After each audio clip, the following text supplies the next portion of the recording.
Magandang hapon sa lahat. Magandang hapon po, Binibini. Ako ba lang inyong magiging guro sa hapon na ito? Ako si Binibining Abishay Hadap Amata. Ako ay 11 kataong gulang at ako ay kasalukuyang nakatira sa Tapuay Tadong, Mabinay Negros Oriental. At ako ay nag-aaral ng Bachelor ng Sekundarya ng Edukasyon na nagmamayorya ng Layunin. Una, maibigay ng mga mag-aaral ang kanilang kaisipan at maipahayag ang kanilang sagot hinggil sa tanong na ibinigay. Pangalawa, maipakilala ng mga mag-aaral ang kanilang pinili sa makrong kasanayan. Ito ba'y pakikinig, pagsasalita, pagbasa, pagsulat, o panonood. Naiintindihan ba ng lahat? Opo. At ngayon, suway ko'y maaaring sagutan nyo ang aking hinanda.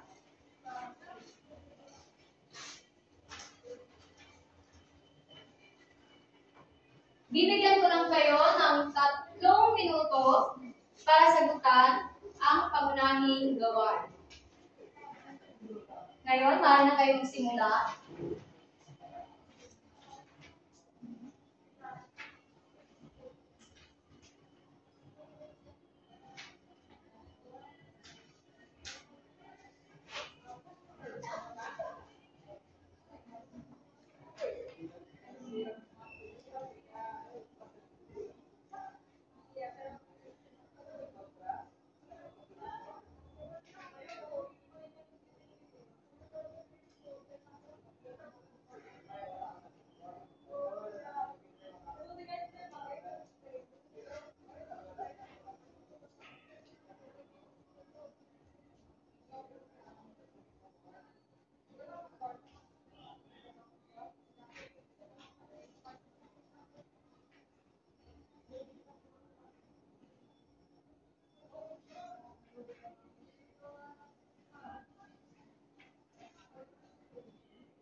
Mayroon na lang kayong 2 minuto.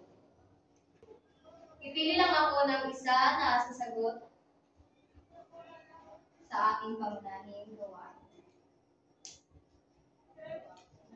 Para sa ating pangunahing panalangin, madali lang ba o mahirap?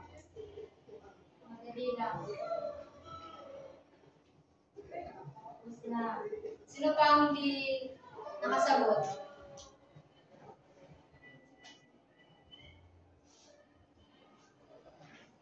At ngayon, pakibasa muna ng inyong mga papel sa harapan. Ako lang ay pipili ng isa.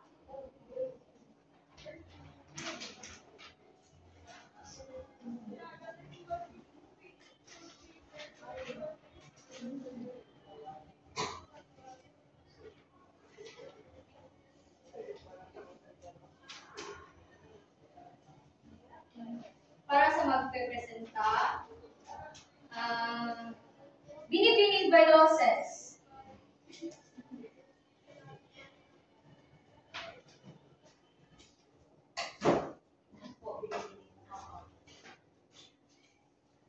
Ang unang mong tanong ay, ano ang iyong paboritong asignatura at bakit? Ang sagot ko po ay, ang paborito kong asignatura ay Pilipino. Sapagkat bilang isang Pilipino, gusto ko pong matutunan na higit pa ang pagiging isang Pilipino. Pangalawa, paano mo mailalarawan ang iyong sarili sa loob ng klase? Ang kasagutan ko ay, bilang isang estudyante, masasabi ko pong sa loob ng klase, ako ay isang batang matapang. Sapagkat kahit anumang hamon na aking haharapin, ito'y aking kakayanin. Maraming salamat. Salamat po, Binibini. Bari ka ng muko. Ng aling Junisha Club. Ganito lang siya gawin. 1, 2, 3, 1, 2, 3. Very good, very good, very good. At ngayon, gawin natin ang sabay-sabay. 1, 2, 3. Very good, very good, very good. Mahuhusay. At ngayon, dahil natapos na tayo sa ating unang gawain, tutungo naman tayo sa ating pangalawang gawain. Ito ay pares na gawain.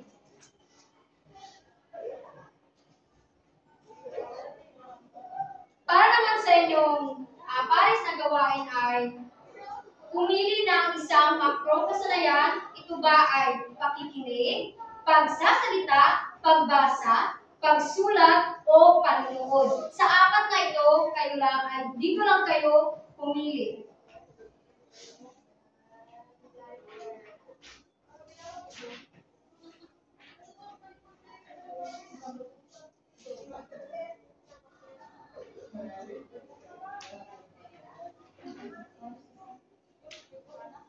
Pumili lang kayo ng inyong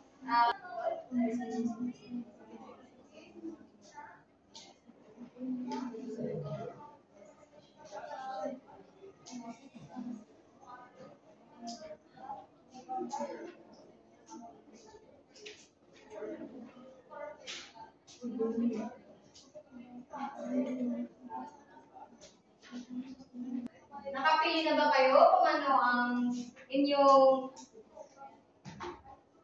makro-kasanayan? Opo, opo.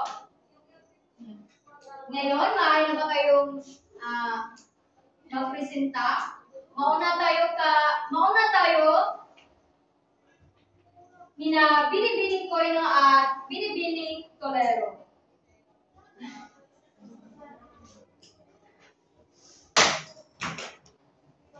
Ang napili naming makro-kasanayan ay ang pagbasa.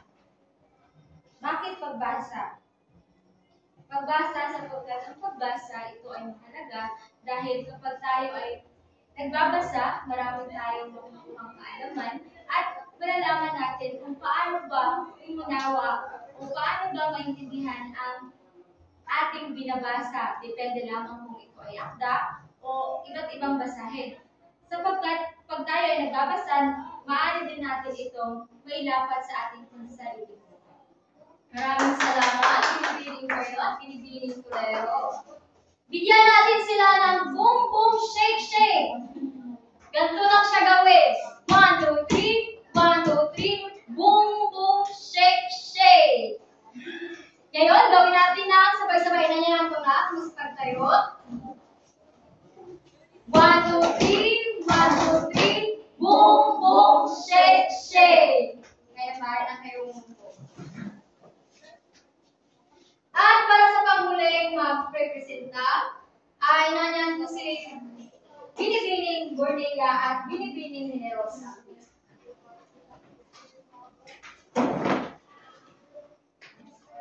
Ang makro-kasanayang aming napili ay pagsasalita. Ang aming sariling pananaw tungkol sa pagsasalita ito ay dapat na alamin sapagkat sa pagsasalita, kinakailangan na may tamang bigkas at tamang pagpapahayag upang mas maunawaan ng tao na ginagawa ang komunikasyon. Yun lamang po at ito may dadagdag Binibining Generosa. May dadagdag ka ba, Binibining Generosa?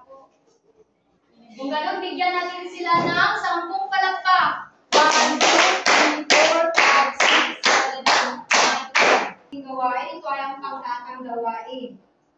Binibining Koino, maaari mo babasahin ang ating panuto? Para sa ating panuto, ibigay ang mga layunin na nakasulat ng halo-halo. Halimbawa, makapagsulat ng sanisay, magkilala ang paksa, makabuo ng balangkas, magkapag-reversa ng akda. Ayusin ito ayon sa wastong pagkakasunod-sunod mula sa pinakasimple hanggang sa pinakamataas na kasanayan. Maraming salamat. At ngayon, maaari na kayong magsimula.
Tapos na ba? Tapos na po.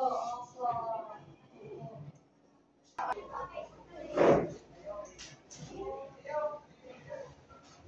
At ngayon, tapos na ba ang lahat? Sino ang inyong representante sa unang grupo? Binibining ni Rosa. Binibining ni Rosa. Ano yung sagot? Ito po ang aking mga sagot. Una ay ang panangaraaga. Pangalawa, pananatuhat. Pangatlo, paghakanaw. Pang-apat, pagmamaya. Panglima, pagtulura. Maraming salamat. Binibining ni Rosa. Sapagkat pangalawa. Ako, binibining.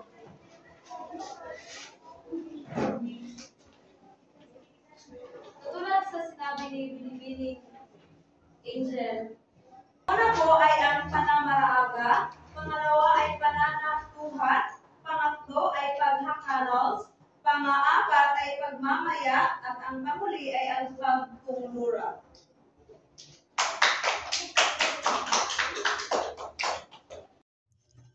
Para naman sa ating summary activity, para sa unang individual na gawain, hinayaan ko silang makinig ng audio recording at sinagutan nila ang 5 tanong hinggil sa nilalaman para mas maunawaan ang kalagahan ng makrong kasanayan bilang pundasyon ng komunikasyon. Para naman sa pares na gawain, ay pumili ang mga mag-aaral ng pinakamagandang makrong kasanayan. Ito by pakikinig, pagsasalita, pagbasa, pagsulat o panonood. Dito malalahad nila ang kanilang pangkomunikatibo para maging akademikong mag-aaral. At para naman sa pangkatang gawain, nagbigay ako ng mga layunin ni nakasulat ng halo-halo. Halimbawa, makapagsulat ng sanaysay, makilala ang paksa, makabuo ng balangkas, makapagrebesa ng akda. At ito'y kanilang aayusin ng wastong pagkakasunod-sunod mula sa pinakasimple hanggang sa pinakamataas na kasanayan. So, Warikon, sa hapon na ito ay marami kayong natutunan. Marami ba kayong natutunan? Oo. Kung ganon, maaari ba masipag kayo ang lahat para sa ating akla?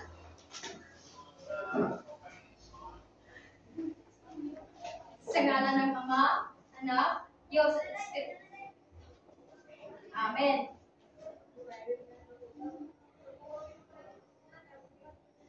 Maraming salamat. At ngayon, maaari na kayong pumunta sa susunod niyong klase. Paalam sa lahat. Paalam po, Binibining Amanda. Naway ating mahisaisip ang ating paksa, ang pagbuo ng mga layunin sa pagtuturo ng makrong kasanayan.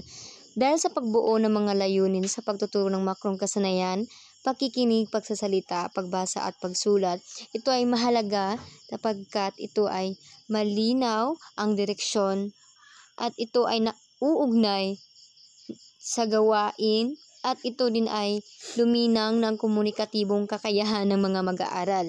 Ang mga layunin ay nagsisilbing gabay, hindi lamang sa guro, kundi sa mga mag-aaral upang makita ang ugnayan ng mga kasanayan sa tunay na paggamit ng wika. Sa ganitong paraan, nagiging makabuluhan ang proseso ng pagkatuto at nagkakaroon ng pagkakataon ang mga mag-aaral na magamit ang Filipino bilang mabisang kasangkapan sa pag-unawa at pakikipag-ugnayan.